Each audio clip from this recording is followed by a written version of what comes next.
So, guys, this story that I'm about to bring to you, I love bringing stories like this to you. And it's not because I want to shame the person or because I want to talk ill of them. No, it's because I'm a nurse and every day with nursing is not the same. And I believe I bring this so that we can all learn because there's different scenarios that you see as a person working in the medical field. So, guys, this lady is about to lose a 12 years career with the NHS, and you'll be wondering, like, what did she do? Let's dive into that story, okay? Hello, everybody. Welcome back again to my channel. My name is Wemimo, and I'm also known as That Mom of 5 and also known as CMO5 Kanduko. If you're new to my channel, welcome. And if you're a return subscriber, thank you so much for always coming back. So, in case those of you do not know, I am a nurse, and it's going to be approximately 3 years I became a practicing nurse in the UK. And trust me, the journey was not easy. So, hence why when I bring stories like this, it's mainly for us all to learn and also for me also to learn.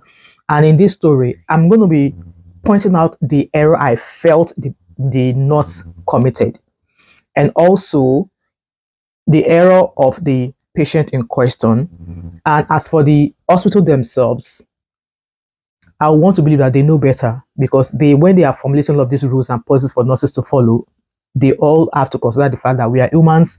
Nurses are human beings who have blood in them. So let's dive into the story. So I'm going to pop a screenshot here. All of this story is all over everywhere, and I'm going to also pop a video of the lady doing an interview at some point in this video. So let's dive into the story. So Jennifer Mel is a nurse, and she's a Ugandan nurse, and she's been in the UK for a very long time.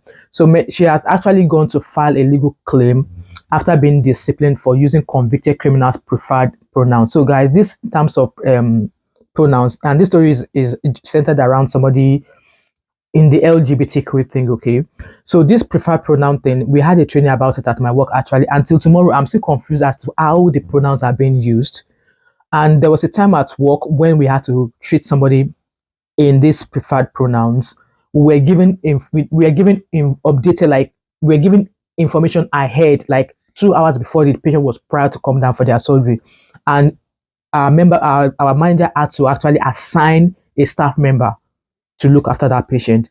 So I don't know why they did this, but we already had information that this person was coming. This is what they want to be called. This is what they like to be known as. This is that. This is that. So we're already given briefed about that. So let's dive. So like I said, I'm still confused in terms of using that pronoun and all of that. So the story, I'm going to read it according to how I found it in the paper, okay? And while I'm reading this, I'm going to be pointing out the fault of the nurse as well. And I'm not pointing it out because I want her to be bashed or because I want to disrespect her. No, it's just in my own little knowledge what I know, okay? So an NHS nurse was punished after accidentally addressing a transgender pedophile as, in quote, Mr. The pedophile, a patient from a high security men's prison, called Jennifer the nurse, who is 40 years old, a N-word. Yeah, he used the N-word. A N-word 3 times during an aggressive tirade at St. Helier Hospital at Cashleton, Surrey. But it was Miss Mel who was investigated and disciplined by the hospital in October of 2024 with a final warning and a referral to the Nursing and Midwifery Council. So for those of you who don't know what the NMC is, the NMC is a governing body that governs all nurses and midwives in the UK. So even if you're coming from Nigeria as a nurse, you will have to register with this Nursing and Midwifery Council before you can actually start a job as a nurse. Okay? So now the nurse is filing a legal claim against the Epsom and St. Helier University Hospitals Trust for harassment, discrimination, and human rights breaches. Ms. Mel said, in quote, "Ever since I have expressed my Christian beliefs under extreme pressure, I have been a marked woman." That's error number one from from the nurse's side. Why? Me being a nurse, I am a Christian. When I get to the entrance of the door of my work, I drop my Christian belief at the door. I do not take my personal Christian belief to work. I do not. That's error number one from the side of the nurse. So last year, the patient known only as patient X arrived from a men's prison at Miss Mel's ward to receive treatment for a urinary problem. During the evening shift, a colleague told Miss Mel, the senior nurse on staff, that the patient wanted to self-discharge and a doctor was called for guidance. Miss Mel spoke with the doctor on the phone outside of the patient's room, during which Miss Mel referred to the patient as, in quote, Mr. and E. Error number two, why take such conversation outside the patient's room? She could have gone to the nursing station to sit down there and continue with that conversation. I understand it's the patient they are talking about. And I understand that she will have to give detailed information about this patient to the doctor. So she's not wrong in any way to have given the details of the patient to the doctor, because that will have been an on-call doctor who, if they need guidance, they will call. We have such at my work as well. But error number two was, why did she take that conversation at the entrance of at the front of the patient's room? There's a nursing station. She could have gone there to, give a detailed in everything she wanted to say about the patient, and take the treatment, and take the advice. But she stood at the front of the patient's room to take the phone call. Error number two. If that was me, I would have gone to the nursing station, sit down there, take note, take the guidance, and then go back and treat the patient. So that's error number two, my opinion. So let's continue. So she said she was discussing a catheter for a male patient which needed to be removed, adding, in quote, this was a real life medical scenario that required accurate terminology to avoid any doubt between medical professionals. Yes, she's not wrong in that regard. Like I said, she will have taken that phone call at a nursing station, so she'll be able to give a detailed information, medical history, because she's going to have to give the doctor the past medical history of this patient for the doctor to understand in what angle or what type of care it would advise a nurse to give to the patient. So she was not wrong in terms of terminology and all of that. She was not wrong in regards to that. So overhearing Miss Mel, the patient who was born a man but identified as a woman, took issue with the male pronoun and title. Like I told you guys, even myself, I'm still struggling with it. May God help all of us, nurse. May God help us. So the nurse, so in this regard, where the patient overheard, there's something about, I've worked in the world before. So when you admit a patient, there's something we call ICP. So ICP is like a booklet where that contains the patient's details, past medical history, must, all of these things in a booklet, like details about the patient in all one booklet. And in the profile page where there's a name, age, and address of the patient, there's a section that calls, what does the patient like to be known as? So let's say my name is Wemimo. That's my full name, Wemimo. There's a section that says, what do you like to be called, or what are you known as? I would like to be called Wemi, and they'll put it there. There are some people who are called Margaret, and they'll ask them, what do you like to be called, or what do you like to be known as? They might say Maggie. Remember, their name is Margaret, but they would like to be called Maggie. My name is Wemimo, but I would like to be called Wemi. So that part of the patient's folder would have what the patient would like to be known as. So let's say this patient now, we know is a man. His name on his profile or on his ICP is a male, is a man's name. I want to believe that there will be a section in that booklet that will say that this patient likes to be known as so. And if you go into the patient's room, there's a board on the wall where they will write all the details about the patient. What do you like in terms of diet, food, drink? What do you not like in your drink? There will be a board like that. And on that board as well, there will be the full name of the patient and also the name the patient would like to be known as. See, even if you don't call the patient according to the pronoun, if you just call them that name, if she had called that patient that name, which along the line, there was another article I saw that says that, oh, there was a name that the patient likes to be called that has been attached to the bed, she could have called that patient that name. That's error number three I found in this nurse's, the way she's handled this situation. She could have called that patient the name on the bed. If I found that article that explained that part of it, I'll screenshot it and put it here. So, in my own opinion, she should have called that patient the name the patient would love to be known as. Yes, you can see him as a big, huge male patient, but there's a name that he likes to be called. Why don't you just address him with that name? Even if you don't want to use he or she, but you can call her that name, which she also admitted to. But why did she not do that?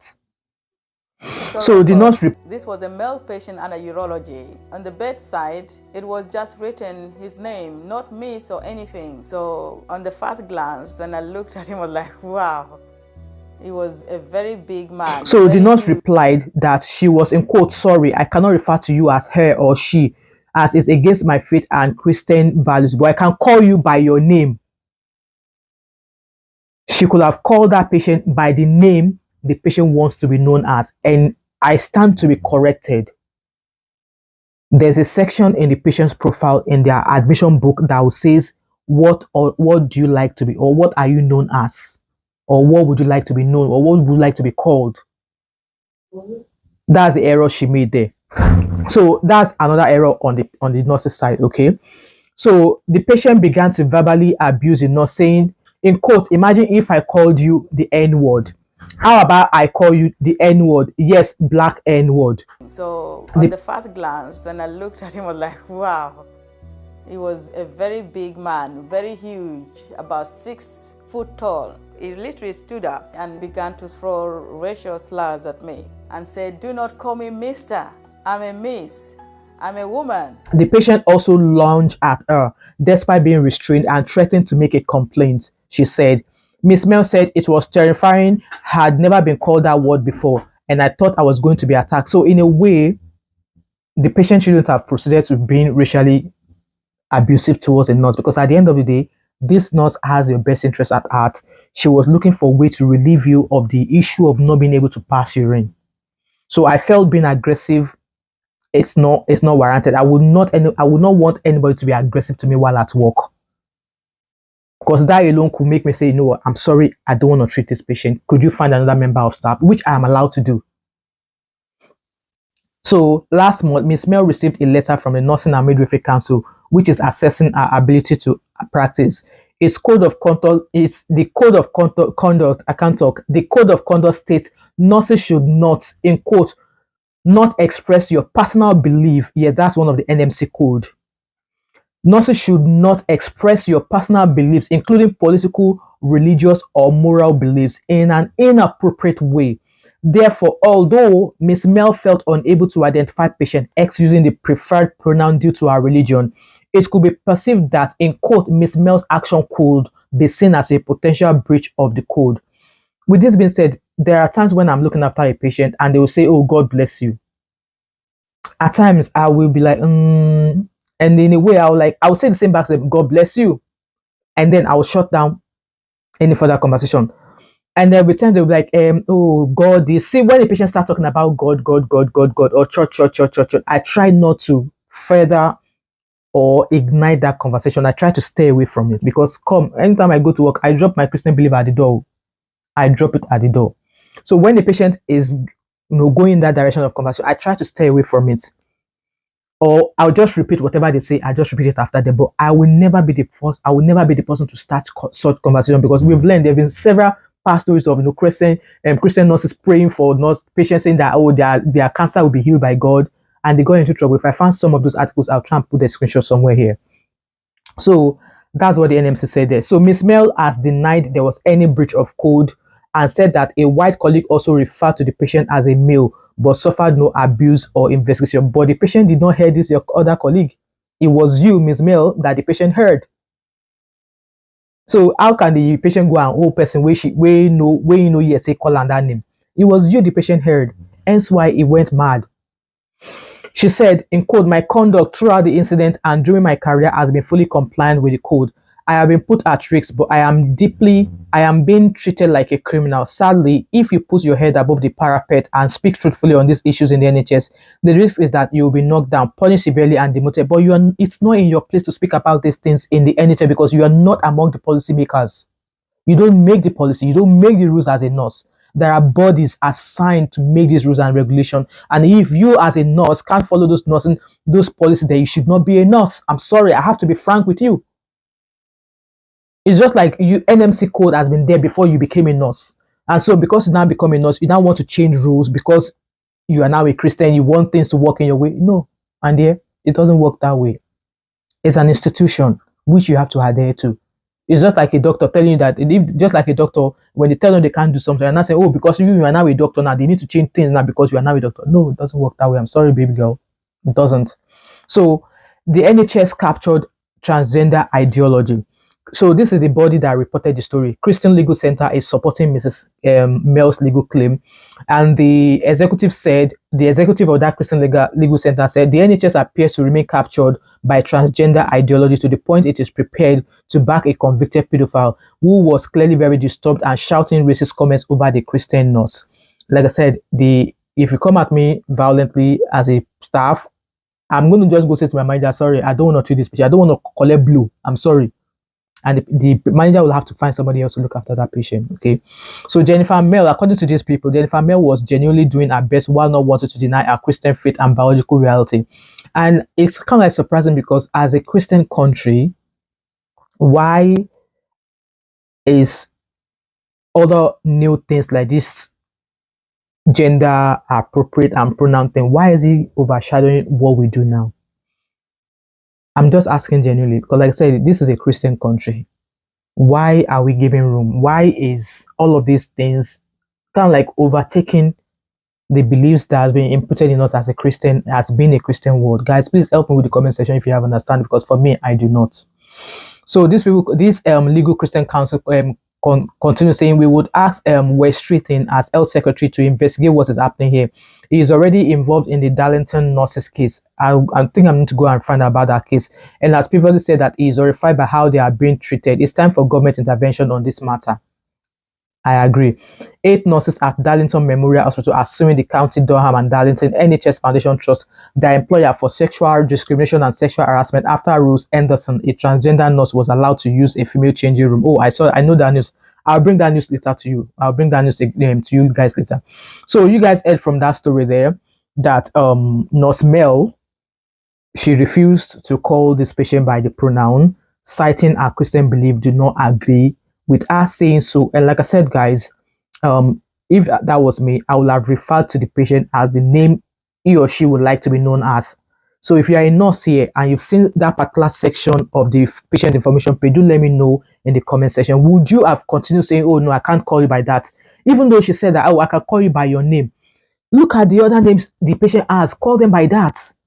Call them by that. I felt this nurse could have just, this case wouldn't have, led to where it is today. It wouldn't have led to this today. So, like I said, there's lots of nursing, there's lots of code on the NMC website that nurses have to adhere to. And another one that I found here, which I'm going to be reading from my laptop, is that what the NMC say when it comes to people's gender, sexuality, and how we have to adhere and make sure that we don't find ourselves as a nurse in cases like this. So the Nursing and Midwifery Council in the UK emphasizes that nurses must provide care that is inclusive and respectful of all individuals, regardless of their gender or sexual orientation. This commitment is reflected in the NMC code, which requires nurses to treat people with kindness, respect, and compassion, ensuring that personal beliefs do not compromise the delivery of equitable care. This has been clearly stated for us nurses to follow. So if you're not saying, oh, because of your Christian belief, at the end of the day, you should have dropped your Christian belief at the door. Also, in November 2023, the NMC issued guidance on freedom of expression and fitness to practice to help nursing professionals understand how to appropriately express their personal beliefs while maintaining professional standards.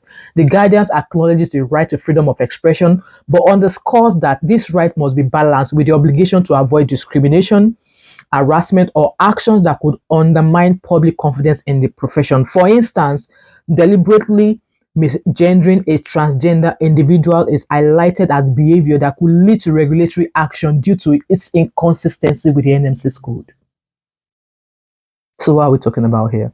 Furthermore, the NMC supports integrating education on LGBT care into nursing curricula. You guys told I told you earlier on, my work, they give us a training in regards to it, but like I said, I can't remember. For me, I will have, if that nurse want to be, if that patient wants to be called Sophia, I will call the nurse, I will call the patient Sophia. If that, even though I can see that Namani be, I will call the patient Sophia, because now the way the patient wants to be known be that. So I will politely call that name Sophia. So furthermore, the NMC supports integrating education on LGBT care into nursing curricula. A 2009 report by the Women and Equalities Commission recommended that every nursing student nurse be trained to adjust their practice to support lesbian, gay, bisexual, transgender patients, aiming to eliminate disparities in care. The NMC standard of proficiency requires newly qualified nurses to provide non-discriminatory, person-centered, and sensitive care, taking into account individuals' diverse backgrounds and preferences. In summary, the NMC advocates for nursing practices that respect and affirm the gender identities and sexual orientations of all patients, ensuring that personal beliefs do not interfere with the provision of compassionate and equitable healthcare. Guys, this is where I'm going to drop the mic in this case. Like I said, I'm a nurse, and I will have approach this case differently from the way this nurse did it. Anyways, guys, this is the end of my video. If you've watched the video till now, and please kindly leave your thought and opinion. If you're a nurse, kindly leave your thought and opinion in this story. I would love to read from you. And if you've watched it now, you've not subscribed to my channel, What are you waiting for? Don't forget to like, drop a comment in the comment section, subscribe if you've not yet done so, turn on your post notifications so you don't miss any video from me. Do not hesitate to join my membership, and I'll catch up with you in my next video. All right, bye for now. Bye.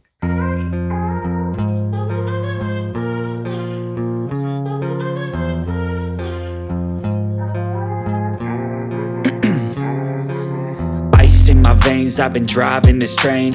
Years in this lane, there's no stopping this flame. Cause I came to the game and I changed it to play how I like, rearrange